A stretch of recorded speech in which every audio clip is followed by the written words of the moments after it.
할렐루야, 반갑습니다. 오늘도 영상으로 예배하는 저와 여러분의 삶 가운데 하나님의 놀라운 은혜가 임할 줄로 믿습니다.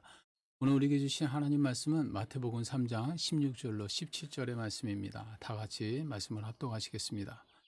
예수께서 침례를 받으시고 곧 물에서 올라오실새 하늘이 열리고 하나님의 성령이 비둘기같이 내려 자기 위에 임하심을 보시더니 하늘로부터 소리가 있어 말씀하시되 이는 내 사랑하는 아들이요 내 기뻐하는 자라 하시니라. 아멘. 우리 다 같이 기도하시겠습니다.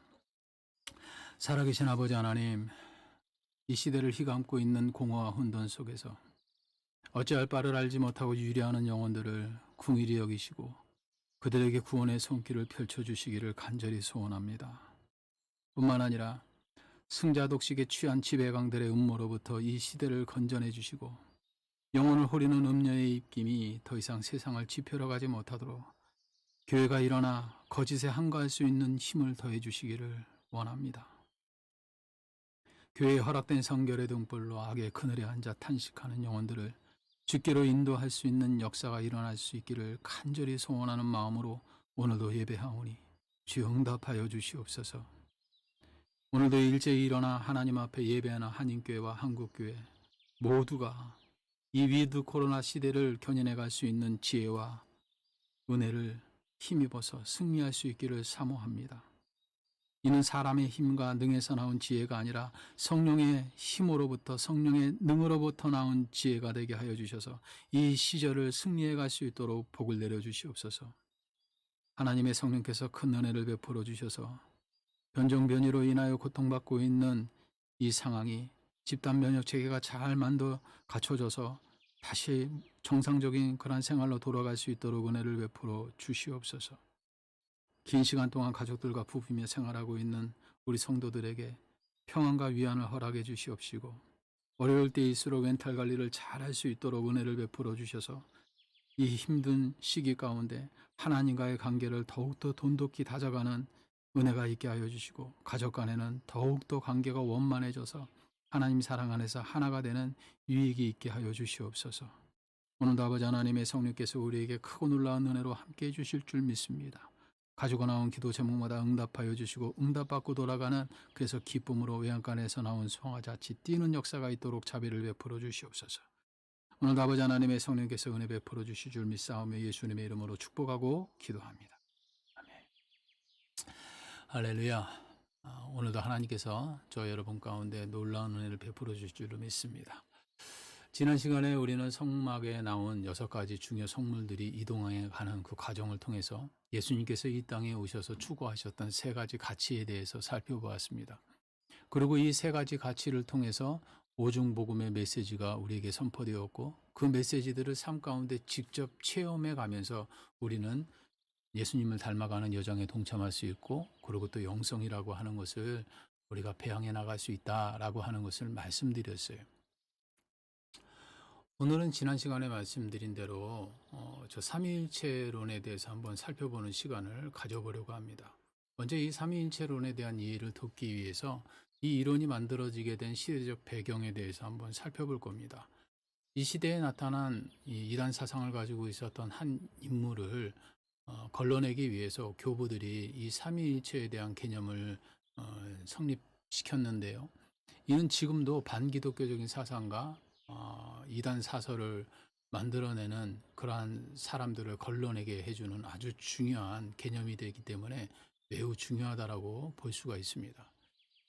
그리고 두 번째로 삼위일체론을 만드는데 철학적 사유를 사용했다라고 하는 것을 살펴드리려고 합니다. 철학이라는 것은 사물의 이치를 헤아리는 지혜를 말해요.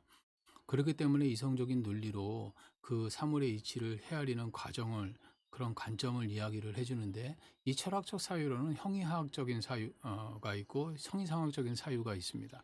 이 개념 정리를 조금 설명을 해드리면서 하나님께서 이 형이상학적 관점을 통해서 삼위일체에 대한 신비를 우리에게 계시하고 있다라고 하는 것을 여러분들에게 한번 말씀드리려고 합니다. 그리고 세 번째로는 왜 하나님께서는 그 수없이 많은 방법을 뒤로하고 이 삼위일체라고 하는 이 신비스러운 방법을 통해서 자신을 계시하고 계시는 것일까? 그리고 그 계시에서 나타나고 있는 교훈은 무엇일까라고 하는 것들을 살펴보면서 우리가 진정으로 하나님과 하나 될 수 있으려면 어떻게 해야 되는가라고 하는 것들, 어떻게 관계를 하나로 만들어 가야 되는가라고 하는 것들을 한번 살펴보는 그런 시간을 갖겠습니다. 우리가 삼위일체론에 대해서 제대로 알려면 당시에 로마 장로였던 사벨리우스가 주장했었던 양태론적 이 삼위일체론에 대해서 한번 주목해 볼 필요가 있습니다.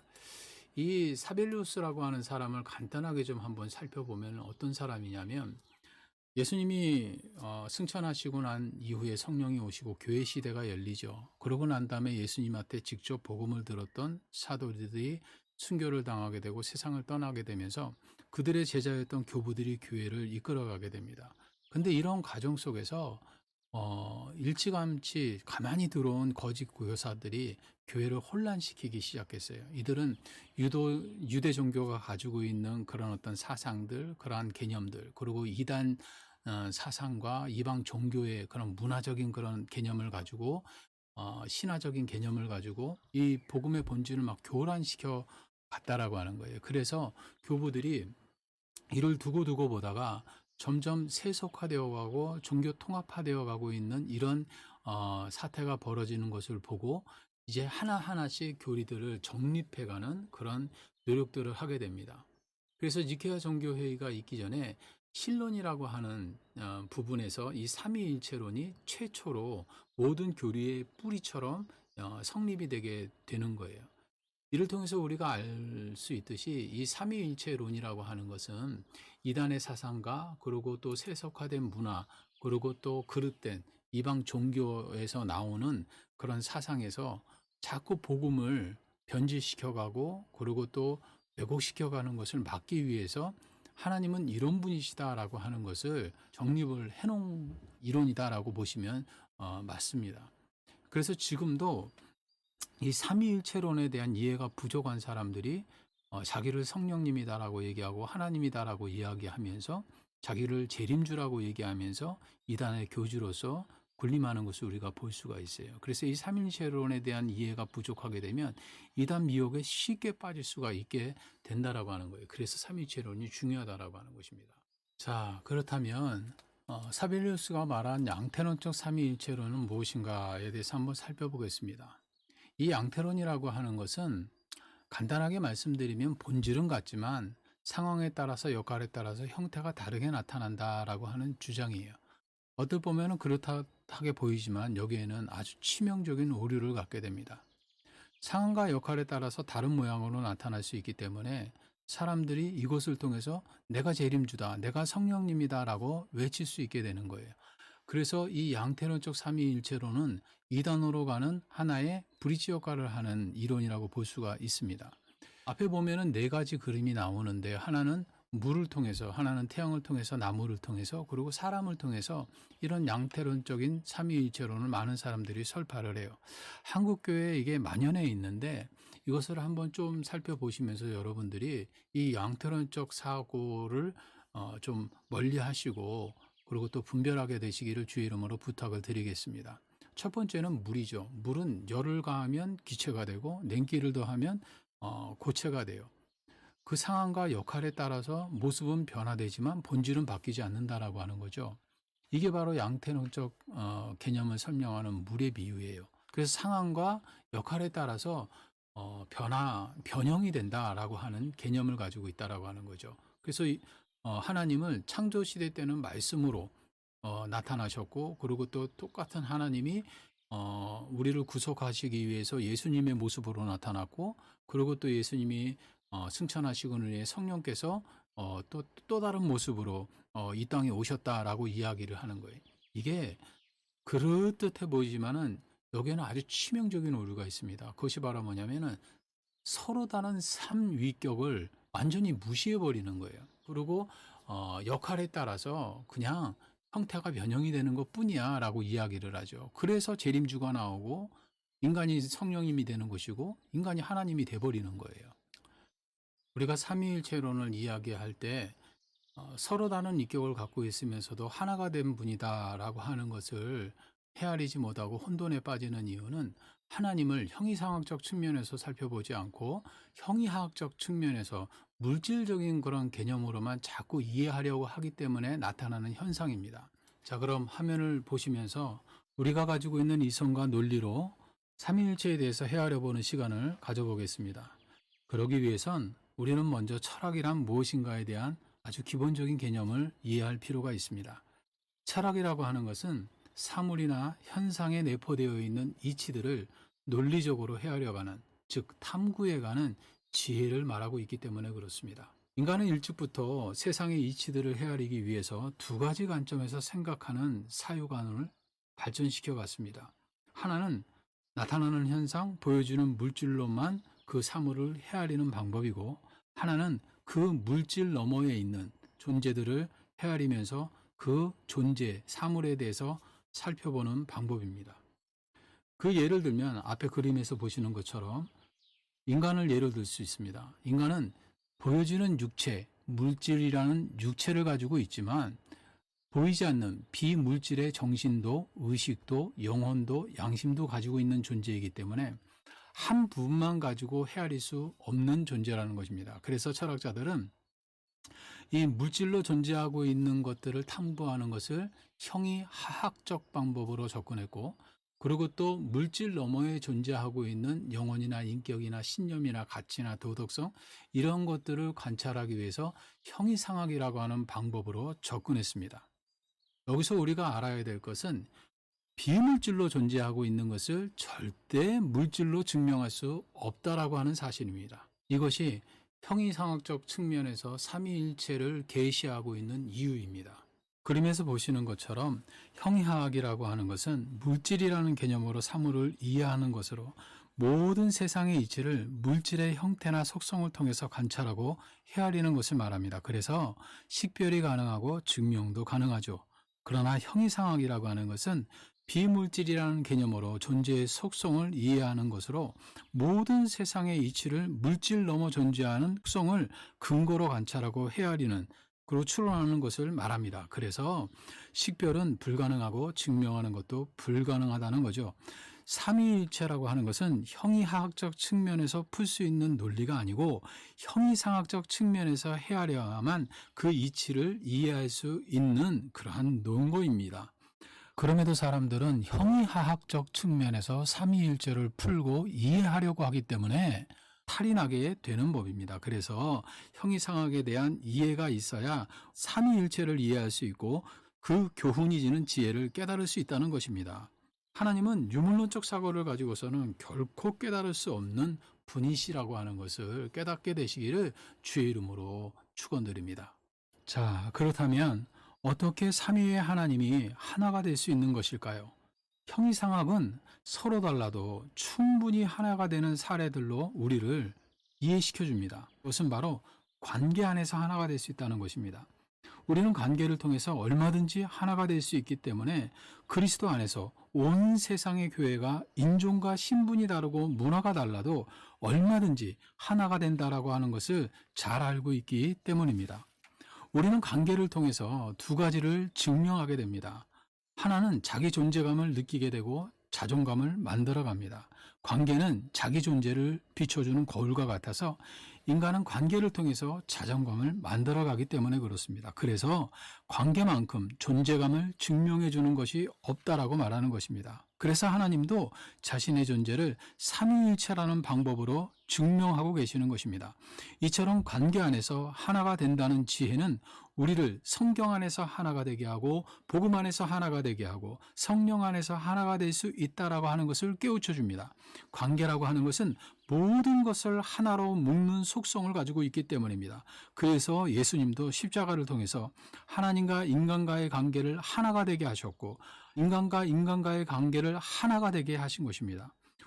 우리는 이 삼위일체에 담겨 있는 교훈에 따라서 하나가 되는 삶을 살아가야 함을 반드시 깨달아야 됩니다. 진리를 보는 영의 관점이 성경의 섭리와 일치해야 하나 될 수 있고 진리를 풀어가는 혼의 공식이 성경의 언약과 일치해야 하나가 될 수 있습니다. 또 뿐만 아니라 진리를 향한 육의 논리가 성경의 예언과 일치해야 합니다. 삼위일체가 주는 교훈이 많지만 그중에서 관계라는 측면에서 삼위일체가 주는 교훈을 요약하면 기독교의 영성은 관계를 통해서 완성된다라고 하는 것입니다. 관계라고 하는 것은 어떻게 보면 인생을 살아가면서 풀어야 되는 숙제와도 같습니다. 이 관계는 현재 진행 상태를 유지해 갈 때 계속해서 지속할 수 있는 그러한 속성을 가지고 있기 때문에 그렇습니다. 그래서 하나님은 이 관계를 통해서 하나됨을 강조하고 계시는 것입니다. 중요한 건 이게 문제라고 하는 것이죠. 왜냐하면 인간과의 관계나 하나님과의 관계를 계속해서 유지해 갈 수 있는 능력이 우리에게 없기 때문에 그렇습니다. 신앙생활을 잘하면 관계가 깨어질 수 없다는 말은 가문이설에 불과합니다. 왜냐하면 믿음의 조상이라 불리던 아브라함도 조카 롯과 헤어졌고 믿음 생활의 교본을 만든 바울조차도 바나바와의 관계를 깨뜨렸기 때문에 그렇습니다. 이를 통해 우리는 성향에 따른 갈등과 비전에 의한 소신 차이로 얼마든지 갈등하고 깨어질 수 있는 것이 인간관계라고 하는 것을 망각해서는 안 됩니다. 그렇기 때문에 관계를 계속해서 유지하고 지속시켜 나가기 위해서는 서로의 다름을 인정하고 존중하는 매너가 있어야 됩니다. 이러한 매너를 기반으로 공동체의 유익을 위해서 기꺼이 자신의 소신을 낮출 수 있어야 하고 자신의 소신을 굽힐 수 있어야 하고 자신의 소욕을 버릴 수 있어야 한다는 것입니다. 공동체의 유익을 위해서 희생하는 인격이 없으면 결코 관계를 회복하거나 유지할 수 없기 때문입니다. 그래서 하나님은 서로 다른 삼위를 갖고 있는 존재이지만 관계를 통해서 하나 되는 데 힘썼다라고 하는 것입니다. 하나님은 자유주권을 가지고 계신 분이기 때문에 어떤 것에 속해서 구속될 이유가 없습니다. 그런데도 불구하고 하나됨을 위해서 인격적으로 함께 동참한다는 것입니다. 성부, 성자, 성령은 다른 일을 갖고 있지만 인간을 구속하는 데 있어서 그리고 또 뿐만 아니라 그들을 견인하는 데 있어서 무엇보다도 그들을 하나님의 백성으로 삼고 영원 복락을 누리며 천국 백성이 되게 만드는 그 모든 과정에 있어서 하나로 일하고 계신다라고 하는 것입니다. 그래서 하나님은 태초에 만물을 창조하실 때도 함께 하셨고 예수님께서 십자가에 못 박히셔서 우리 인류를 위하여 대속하실 때도 함께 하셨고 그리고 또 지금 하나님의 나라로 우리를 견인해가는 모든 과정 속에서도 함께 하신다라고 하는 것입니다. 이것이 삼위일체가 우리에게 주는 교훈이고 메시지인 것입니다. 그래서 하나님은 이 삼위일체를 통해서 우리와 하나다라고 하는 그러한 개념을 끊임없이 우리에게 일깨워주고 계신 것입니다. 자, 이제 삼위일체가 주는 교훈을 우리의 삶 가운데 적용하면서 오늘 말씀을 마무리하도록 하겠습니다. 예수님께서는 이 땅에 오셔서 어떻게 하면 하나님과 하나 되는 삶을 살아갈 수 있는지 본을 보여주셨습니다. 첫 번째, 예수님처럼 하나님의 섭리 앞에 제 소견을 낮출 수 있어야 된다라고 예수님께서는 본을 보여주셨다라고 하는 것입니다. 겟세마네 동산에서 하나님 앞에 기도했을 때 나의 원대로 마옵시고 하나님의 뜻대로 해달라고 하는 기도를 통해서 자기 자신의 소견을 끝까지 하나님 앞에 내려놓는 자기 소견을 낮추는 그러한 모습을 보여주셨기 때문에 그렇습니다. 우리가 하나님과 하나 되는 관계를 이루기 위해서는 하나님의 뜻하신 섭리 앞에 세속 속인 소견을 낮출 수 있을 때 하나 될 수 있다라고 하는 것을 잊지 말아야 됩니다. 그리고 두 번째는 바로 마구간에서입니다. 하늘의 모든 영광을 가지고 계신 예수님께서 낮고 낮아지시고 그리고 천하디천한 마구간 그 위에 누우셨다라고 하는 것을 통해서 우리가 예수님처럼 하나님의 언약 앞에 제 소신을 굽힐 수 있어야 된다라고 하는 메시지를 던져주고 있습니다. 하나님과의 관계는 하나님이 맺으신 언약 앞에서 인본적인 소신을 굽힐 때 하나 될 수 있기 때문에 그렇습니다. 그리고 세 번째로는 예수님처럼 하나님의 예언 앞에 제 소욕을 버릴 수 있어야 된다라고 하는 것입니다. 하나님과의 관계는 하나님이 정하신 예언 앞에 육신적인 소욕을 버릴 때 비로소 하나 되는 속성을 가지고 있기 때문에 그렇습니다. 예수님께서는 십자가에 달리셔서 죽어가시면서 그리고 또 생명을 아낌없이 내어놓을 수밖에 없는 그 상황 속에서 그 말씀을 이루고 예언을 이루기 위해서 끝까지 순종하신 것을 우리에게 보여주셨습니다. 진정 우리가 하나님과 하나 되기를 원하고 하나 되는 삶을 살아가기를 원한다면 이 삼위일체가 주고 있는 관계 안에서의 하나, 이 귀한 은혜를 우리의 삶 가운데 누리기를 원한다면 바로 예수님처럼 하나님의 섭리 앞에 제 소견을 낮추고 하나님의 언약 앞에 제 소신을 굽히고 그리고 또 하나님의 말씀, 예언 앞에 자기 소욕을 버릴 수 있는 그러한 결단이 있어야 된다라고 하는 것입니다. 여러분의 삶 가운데 이런 은혜가 차고 넘치게 되기를 주의 이름으로 부탁을 드리겠습니다. 요즘 이 코로나 시대를 맞이해서 많은 사람들이 혼란 속에 있는 것을 보게 됩니다. 그래서 이 시대를 살아가고 있는 목회자로서 어떻게 하면 사람들에게 영성이 떨어지지 않고 하나님을 향한 소망이 식어지지 않게 그들을 잘 이끌어갈 수 있을까라고 하는 부분을 묵상하곤 합니다. 그러면서 광야를 묵상해 보았습니다. 광야는 지금 이 시대를 대변해주는 메시지를 우리에게 던지고 있기 때문에 그렇습니다.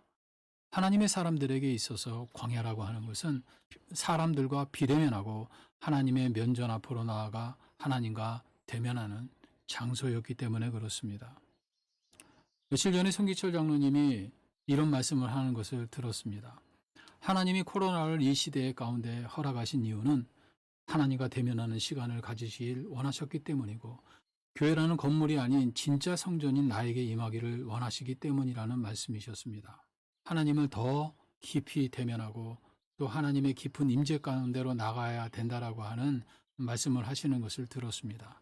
맞습니다. 그러나 이보다 더 중요한 사실은 하나님은 이 코로나를 통해서 인류의 역사가 성경의 시간표대로 진행되고 있다라고 하는 사인을 보내고 계신다는 것입니다. 재림의 복음이 빠진 위로는 가문이설에 불과하고 복음의 절정이 말하고 있는 이 재림의 복음이 빠진 그러한 권면은 우리를 잠들게 하기 때문에 그렇습니다. 그래서 조심해야 합니다. 학자들은 이구동성으로 이렇게 얘기합니다. 구약은 출임하실 예수님을 향해 가는 역사요. 신약은 재림하실 예수님을 향해 가는 역사라고 정의합니다. 즉 성경의 시간표는 재림에 맞춰 있기 때문에 우리는 재림의 복음을 통해 하나님의 뜻에 직면할 수 있어야 합니다. 재림은 믿는 자들에게 있어서 위로 중에 위로요, 희망 중에 희망이기 때문에 그렇습니다. 재림의 복음을 능가하는 희망은 있을 수가 없습니다. 재림의 복음을 외면한 위로는 있을 수 없습니다. 성도는 재림을 통해서 종말이 주는 두려움에 빠지지 않습니다. 성도는 재림을 통해서 구원이 주는 희망을 믿고 있기 때문에 그렇습니다. 우리는 삼위일체 하나님의 관계를 통해서 서로 다른 인격이 완전하게 하나가 된다는 사실을 배웠습니다. 하나님은 왜 관계를 통해 삼위일체의 신비를 계시하신 것일까요? 그것은 관계라는 것이 절대적으로 인격적이고 자유의지적인 의지를 통해 하나가 되게 만드는 속성을 가지고 있기 때문에 그렇습니다. 사랑하는 성도 여러분, 오늘 우리는 삼위일체가 주는 교훈을 통해서 관계의 중요성을 깨달았습니다. 이 관계를 통해서 우리는 하나가 될 수 있다라고 하는 지혜를 얻었습니다. 그래서 하나님께서는 이것이 너무나 귀하기에 삼위일체라고 하는 교리를 통해서 관계를 통해 하나 될 수 있다라고 하는 메시지를 우리에게 계속해서 강조하고 계시는 것을 우리는 깨달았습니다. 이 관계의 하나됨을 놓고 하나님 앞에 우리가 어떻게 해야 되는지 또한 예수님의 그 삶의 본이 된 사건을 통해서도 살펴보았습니다. 저와 여러분의 삶 가운데 늘 제 소견을 낮추고 소견을 굽히고 그리고 소욕을 버려 하나님과 마침내 하나가 되는 역사가 있게 되기를 주의 이름으로 축원을 드립니다. 그리고 오늘 이 삼위일체가 주는 교훈을 통해서 주변에 있는 사람들과의 관계도 한번 돌아보고 어떻게 하면 우리가 하나가 될 수 있는지에 대한 지혜도 얻게 되시기를 주의 이름으로 부탁을 드리겠습니다. 어렵고 힘든 시기를 살아가고 있는 이 세대를 위해서 늘 기도하시기를 바라고 하나님 앞에 승리하는 한 주가 되시기를 주의 이름으로 축원드립니다. 기도하시겠습니다. 살아계신 아버지 하나님 감사를 드립니다. 어렵고 힘든 상황 속에서 우리가 하나님 앞에 상황에 환경에 굴하지 않고 이렇듯 영상으로나마 하나님 앞에 예배를 올려드립니다. 그 어느 때보다도 위로가 필요한 때요. 그 어느 때보다도 격려가 필요한 때입니다. 지치고 지쳐가고 있는 이 세대를 하나님께서 긍휼히 여겨주시옵시고 불쌍히 여겨주시옵소서. 또한 이 상황을 견디지 못하고 여력이 없어 넘어지는 그런 아버지 하나님 약자들이 있습니다. 하나님께서 그들을 위로해 주시고 또한 살펴 돌아보는 역사가 있도록 아버지 하나님 우리를 사용하여 주시옵소서. 무엇보다도 아버지 하나님의 성령께서 우리가 이때에 어떻게 하나님의 뜻을 분별할 수 있을까를 생각해 볼 수 있도록 은혜를 베풀어 주시고 말씀을 묵상하거나 기도하거나 찬양하고 경배하고 예배하거나 어쨌든지 간에 하나님의 깊은 그 임재를 느낄 수 있도록 은혜를 더해 주시옵소서. 승리할 수 있도록 하나님께서 함께해 주시고 늘 항상 하나님 사랑 안에서 깨어있는 교회가 될 수 있도록 복을 내려 주시옵소서. 오늘도 우리가 성청 건축을 위해서 하나님 앞에 도모하는 계획들이 있습니다. 이 모든 것들이 하나님 뜻 안에서 아름답게 진행될 수 있도록 허락해 주시옵시고 하나님이 역사하신 것이 간증이 되어 많은 사람들에게 희망의 깃발이 되는 역사가 있도록 복을 내려 주시옵소서. 오늘도 아버지 하나님의 성령께서 우리에게 큰 은혜로 놀라운 은총으로 함께해 주심을 감사드립니다. 너무나 귀해서 하나님 앞에 감사의 예물을 올려드리오니 이 예물 쓰여지는 곳곳에도 하나님의 영광이 드러나게 하여 주시고 하나님 나라가 계속해서 확장해 나가는 그러한 씨앗이 될 수 있도록 자비를 베풀어 주시옵소서. 오늘 아버지 하나님의 성령께서 우리와 함께해 주심을 믿고 감사드리며 예수님의 이름으로 축복하고 기도합니다. 지금은 우리 주 예수 그리스도의 만하신 은혜와 아버지 하나님의 극진하신 사랑과 보혜사 성령님의 내주교통 인도보하시는 놀라운 역사가 오늘도 삼위일체를 통해서 관계의 중요성을 깨닫고 하나되기 힘쓰기를 작정하기로 돌아가는 모든 믿음의 권속들 머리 위에 생업 위에 자녀 위에 이제로부터 영원토록 함께 하시기를 간절히 축원드리옵나이다. 아멘. 할렐루야. 평안한 한 주 되시고 또 승리하고 다음 주에 또 뵙겠습니다. 감사합니다.